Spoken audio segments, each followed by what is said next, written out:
what I know is that businesses need data. So by using motivational maps, we are getting something measured, and when we can measure something, we can improve it. Um, we measure finance, and we obviously take steps to improve our finances because we can measure them, and we measure sales and marketing, and we measure those operational efficiencies. So once we can measure something, we can actually improve it. So with regards to a motivational map, this is what we call the background information with regards to what we get, the information over and above the motivational map, which is pretty much what the individual gets to use. So this is what we call our 22 numbers.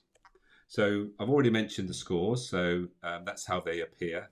That's 9 of the numbers. There's also what we call a cluster analysis, which gives us an idea of where people are heading towards. And we talk about relationships, achievement, and growth clusters. And whichever one is the strongest gives an indication of where they're sort of heading. Then we have the 9, what we call PMA scores. So these are 9 scores of out of 10, similar to the exercise we did earlier, where we can say how fulfilled each of the 9 motivators are for this individual. So you'll see there's some scores there from 10 out of 10 for the spirit, down to the lowest score being 6 out of 10 for defender, and the top motivator is only 7 out of 10. So when we know this information, we then we can also get an overall score there of the overall score, which is a combination of the top 3 motivators. But when we know this PMA score, it gives us some really important feedback in that it's how this person is feeling about how their top motivators are being fulfilled in their role. And also it gives us the opportunity then to be able to focus on how we can get those scores better.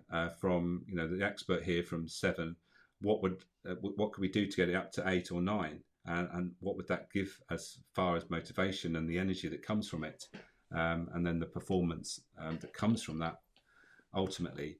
If we focus on it, we're likely to get those benefits. But also with regards to what we talk about here, not only about boosting performance, but also staff retention, reducing staff turnover. So if we have a motivational map exercise and we find that the top motivators aren't being well met, you imagine if they were like 3s, 4s, and 5s, then that's a clear indication that person is not feeling that their motivators are being met in their role.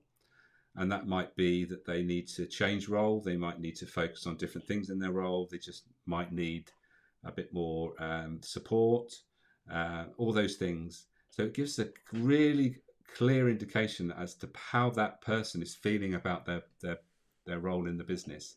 And obviously, if this is you as you're a business owner, this is something really crucial, because when I was running my business, you'll notice down the number 8 there says director.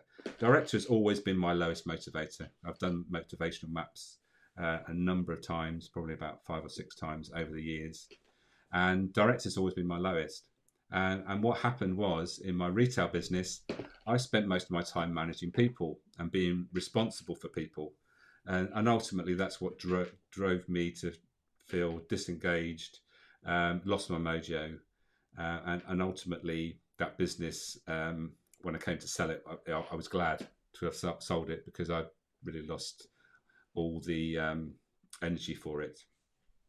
So I've learnt my lesson, and that's the key here, is understanding that if we pay attention to something, when we take on that next role in our business, we make sure that those things are going to be they're going to be motivational for us.